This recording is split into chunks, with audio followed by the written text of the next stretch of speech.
Resident Evil 8 just dropped, and it's a great game.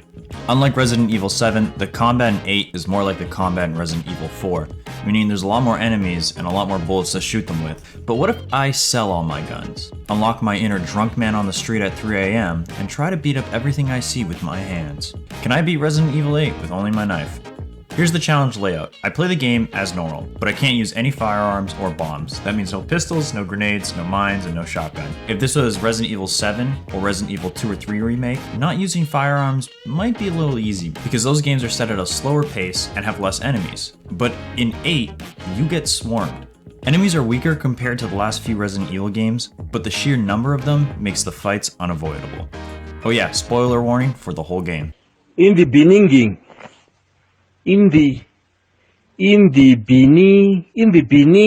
game starts with Mia giving night terrors for the rest of her life by reading her the worst children's book of all time. I put my baby to bed, but Jesus Christ, look at how big her head is. I feel bad for Mia. How the hell did she push this out? Go down to have a nice dinner with my wife. I was very excited for this dinner. I had a pretty long day. I had to carry my daughter upstairs. Lifting that massive head isn't easy. So a relaxing night with my wife was at the top of my list. Sat down at the table, and she got horribly murdered. Not only was she executed in front of me, but it was done by a close family friend, Chris Redfield. Now, this plot point is one of the dumbest parts of the game. The plot itself isn't actually bad, I honestly like it a lot, but the characters and the characters' choices are so dumb.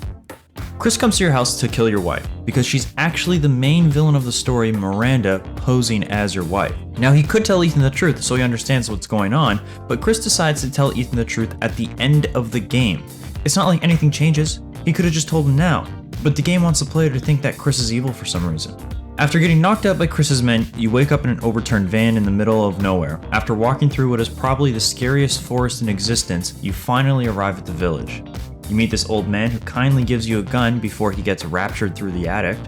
Got dragged to the basement where you meet your first lichen. He rudely bites off half of my left hand, which is gonna make it a lot harder to jerk off later. Harder, not impossible. This section is really annoying. You have to stay alive as long as you can without much meds on me at this point. It was kind of hard, so I just ran around trying not to get hit. Eventually the scene progresses and I'm introduced to the town hag. Now, I know that sounds offensive, but it's okay, because there is not another word in this world that would be better to describe this woman.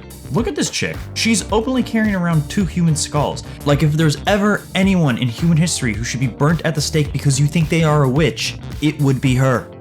Anyways, the hag tells me my daughter's in the castle and I need 2 slabs to open the door. The first is easy to get, but the second's up in Louise's house.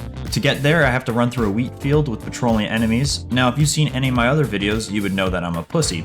And for those of you that haven't, the way I approach scary sections like this is by using a technique handed down by my forefathers. It's called running as fast as I can.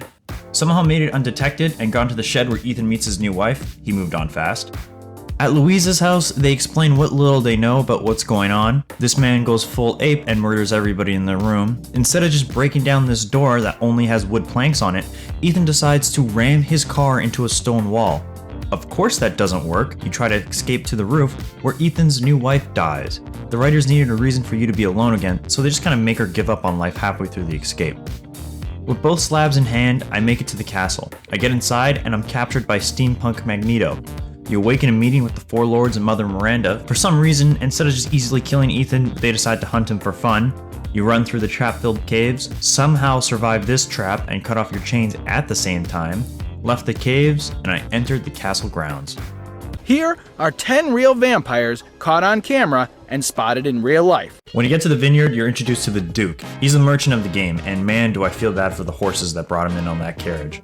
Now, because I've already beaten the game once, I have access to the karambit knife, which is a very, very high damage knife.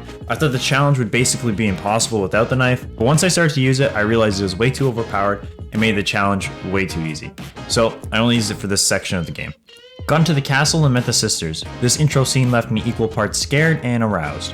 After being dragged into the bedchambers, I formally meet the mommy vampire herself, Miss Dimitriescu. Miss Dimitri... yeah, okay, I can't pronounce that. I'm just gonna call her Miss D from now on. Can we get some mommies in the chat, please? Before we continue, let me do a quick rant. Okay, so when they dropped the trailer for this game, every incel, sorry, I mean Redditor, went absolutely ate shit over how hot vampire mommy Milky is, and how they wanted her to suck, more than their blood, referring to their penises. Which, to be fair, is kind of what you expect from the internet. Honestly, I don't really care about the men. But my rant is about the game's art director, who had the worst reaction to this. When asked about the internet's horniness for the 10-foot tall lady, he said no one on the team could have predicted that was going to be the public's reaction. Which is total bullshit. You want to know why I know that's total bullshit? Here, this is the intro scene where you are introduced to her as a character.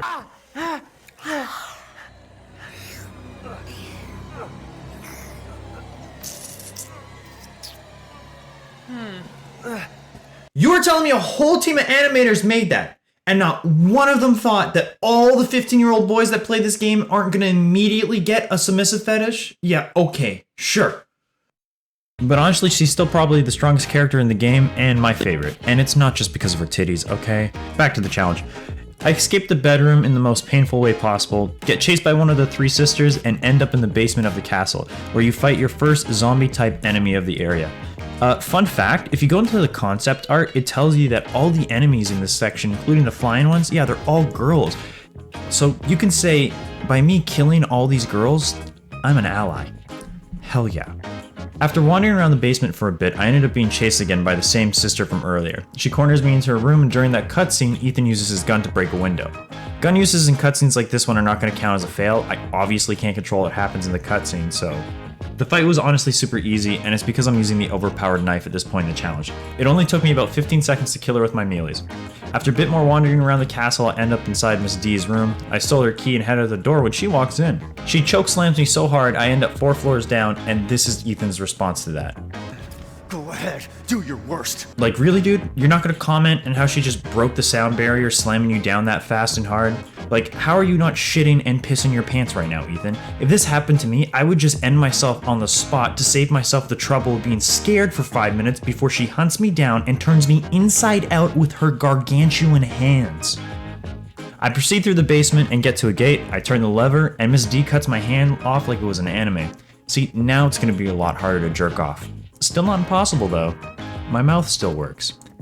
After escaping Miss D, I reattach my hand with some rubbing alcohol, which is how it works in real life too. If you ever lose a limb in a horrific car crash, just dump a whole bottle of rubbing alcohol on that bad boy. Yep, right on that massive open wound. It won't hurt a bit, and you'll be good. Explored the castle grounds a bit more before entering the second sister fight. This too was really easy because the knife killed her in just a few hits. The next area of the game was a puzzle room. I had to hit 5 bells in order to open a secret door. Unfortunately, only one of the bells is able to be hit with my knife, meaning I have to use my pistol 4 times in this area. I get to the roof that seems to be infested with these weird looking pigeons. They're annoying, but I can just ignore them. Got the mask, and I left the roof. Ended up being chased by the last sister. Her fight was a little different than the other two. In order to defeat her, I have to bust open this wall with a pipe bomb, and if I don't, I can't damage her. So another fail and then run. After killing the last sister, I now had all 4 masks, meaning I can proceed to the boss fight. I get to the church, commit matricide, and stab my mother. She turns into a dragon, which is the normal reaction to that. And I start what I thought was going to be an impossible fight. I thought the only way you could damage her was to shoot the white body that was sticking out her back, but luckily, knifing her in her mouth clit. Animators, what the fuck is this? Why did you make this? Okay?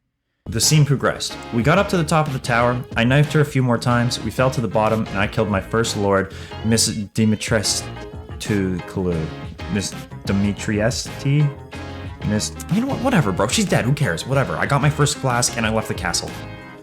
Yo. Do you think that, like, if I gave my voodoo doll a quickie that I'd jizz in my pants? Or is that weird? Got back to the Duke where he explained the flask I had received earlier actually contains my daughter's head. I find that really hard to believe. Did you see the size of my kid's head? You really expect me to believe they shoved that massive noggin inside this tiny flask? No way, man. Duke tells me the location of the other lords, and I had to get the second flask from Donna. At this point in the run, I decided I won't be using the karambit knife anymore. It's too overpowered, so from now on I'm going to be using the normal knife. I'm going to put a timestamp on the screen right now. This will take you to the part of the video right after completing the dollhouse. If you haven't played the game yet but are planning to, I highly recommend skipping this section of the video so you can experience this level for the first time yourself. It is honestly one of the best horror set pieces I've ever played. I get into the garden and see my dead wife holding my baby. I don't know how Ethan doesn't automatically realize this is an illusion, like he literally has his baby's head in his pocket, so how could he think his baby's also right in front of him? Oh my god, Ethan is so dumb. I continue following my dead wife until I arrive at a doll maker's house on the side of a cliff. This definitely isn't a trap. Look at how spooky that house is. There's no way nothing scary is gonna happen here. Got inside and explored the basement, where I found the flask on this ghostly white doll in a wedding dress. Like I said, nothing scary happens here. Performed open heart surgery on the life-size sex doll of my dead wife. You might be thinking, hey Chris, that's not a sex doll. That's clearly made of wood. It's just a normal doll. And I say to you, any toy doll can be a sex doll if you try hard enough. A stuffy of Baby Yoda? Just use the Force. Polly Pocket? Yeah bro, stuff it in her pocket. This wooden doll of my dead wife? If you ignore all the dick splinters, that's a sex doll. Walked down this hallway and encountered the product of having unprotected doll sex. Got the fuse and barely made it out alive. The fight with Angie and Donna is super easy itself. You don't have any guns at this point in the game, they're taken away from you when you start this section. So you use a pair of scissors to kill them. And yes, I'm counting scissors as a knife for the challenge. If you think the scissors shouldn't be considered the same as the knife, why don't you go stab yourself in the leg with both a pair of scissors and a knife and come back to this video and leave a comment explaining the difference. I grabbed the actual flask this time and I left the area.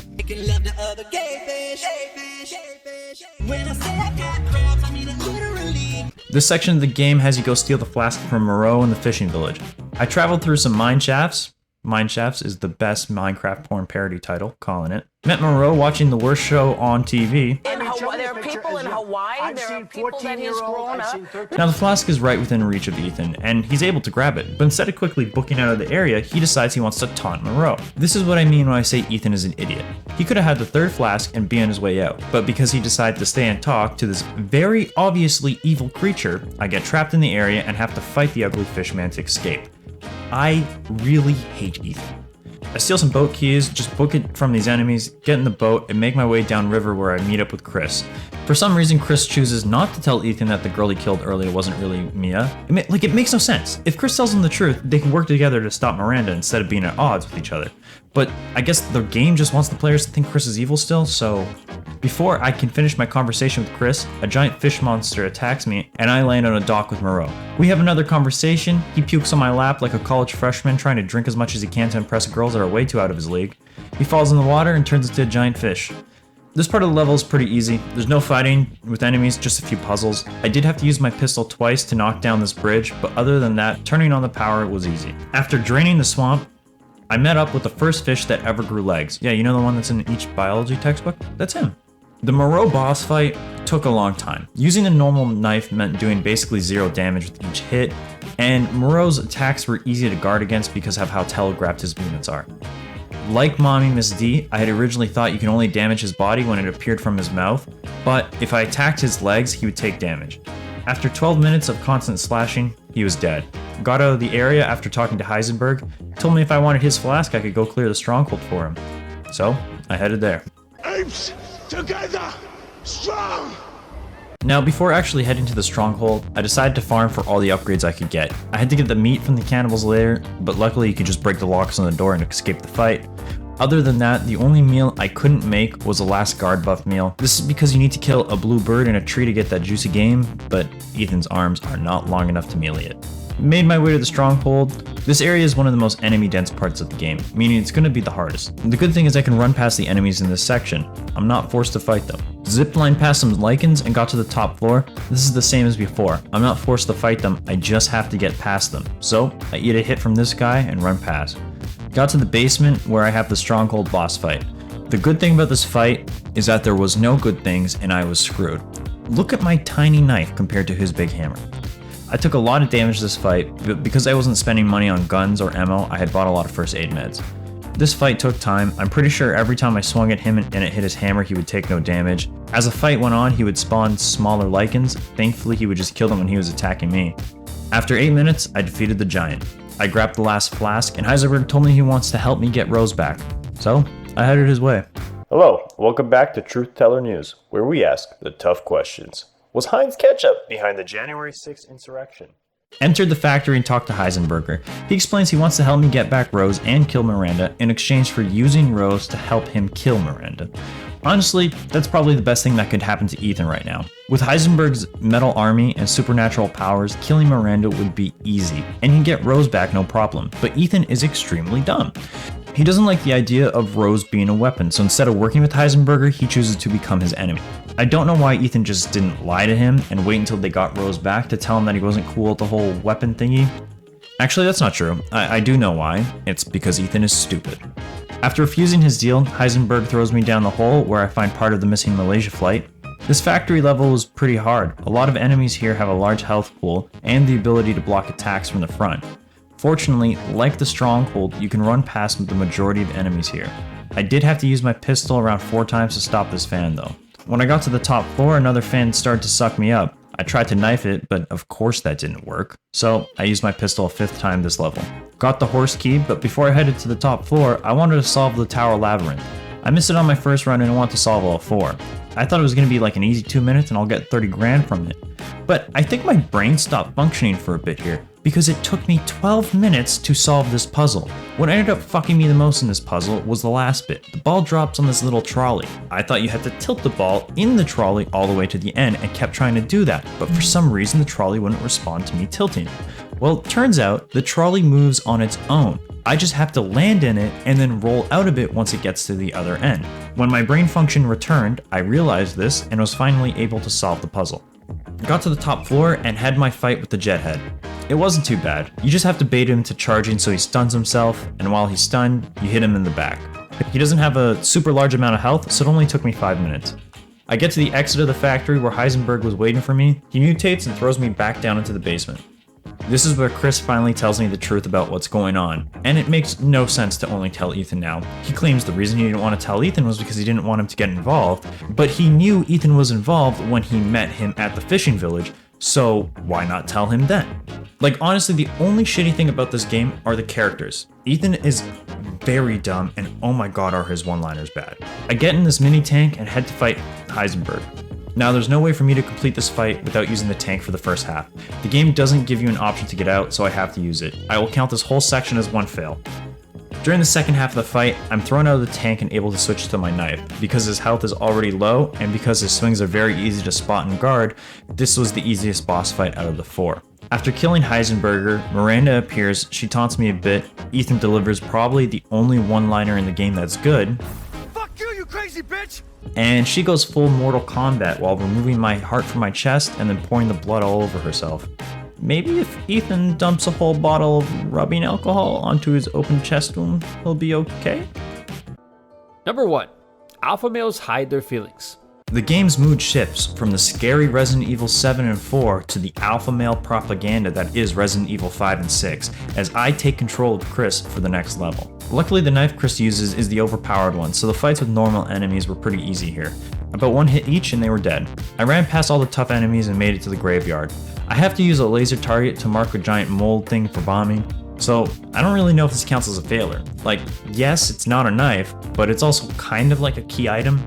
I decided that it's going to count as a failure because the item is kept in your weapon area, and when you use it, it will kill enemies in the area. I used this 3 times up top and twice in the basement for the second giant fight. This giant fight is easier than the first. I'm prompted to use a laser bombing on him twice, and that greatly reduced his health. Met the creature that lives in the basement of all Planned Parenthoods, got to the lab and rescued Mia. She tells Chris that Ethan is special, and that's when the truth is revealed, for like the second time in 10 minutes. Turns out Ethan died a long time ago, during Resident Evil 7, and he's been molded this whole time. It's why he was able to reattach his hand, and why all the other wounds he's gotten haven't killed him. Oh, why is he molded, you ask? No one knows. Why isn't he under the control of Evelyn? No one knows. Why didn't he die like all the other molded when Evelyn died in the end of Resident Evil 7? No one knows. For some reason, the game decides not to answer any of these questions. We just have to accept the fact that instead of turning into some mold monster like the ones in Resident Evil 7, he gets to become a conscious, immortal superhuman. Also, this kind of means that Mia has been fucking a pile of mold for the last 3 years. Wait, how the hell did she even get pregnant? I'm starting to believe Ethan isn't Rose's real father. Today, I'm gonna be doing that I lost our baby prank on Jasmine. I wake up in the back of Duke's cart, I really doubt the Duke fits back here. There's no way this is enough space for him. I sell all my goodies to him and buy as much health as possible. I tried selling all my guns to him, but the game forces me to keep one, and I head to the final boss fight. Miranda goes on a monologue about how she's the greatest and she's gonna like mom the shit out of this baby, and Chris hardscopes her from the ledge. I try to grab my baby, but Miranda takes her away before I get the chance. Maybe if I grabbed her big ass head I would have had a better grip, but whatever. This fight was a bit hard, but not too bad. Miranda has multiple forms during the fight, and most of them are easy to melee. The only two that are really difficult are the flying form. I had to wait till she got low to the ground so I can hit her, and even then I can only hit her a few times before she went back in the air, and the blackout form. This one is difficult because when she appears, she's already charging at you. I can only get a hit or two in, but I would almost always take damage. After 11 minutes of fighting, Miranda pins me down and I'm forced to use my guns here. I can't knife her, and if I don't attack her fast enough, she will kill me. So, I shot her a bunch, stole my big-headed baby back, gave her to Chris, as I came to the realization that this baby probably isn't biologically related to me, as I am just mold, got really depressed, so I blew myself up and completed the challenge. Yep. I failed this one.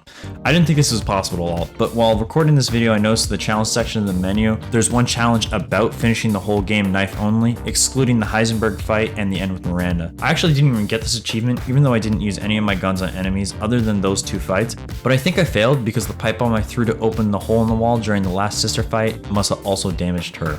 My stats at the end of the run were 19 non-knife uses, 4 deaths, 6-hour playthrough, and 1 oversized baby head. If you enjoyed the video, please like or subscribe. It really helps me out and I appreciate it. Thanks for watching, and I would like to give the 20 minutes you just wasted watching this video back, but I can't, so... Are you winning, son?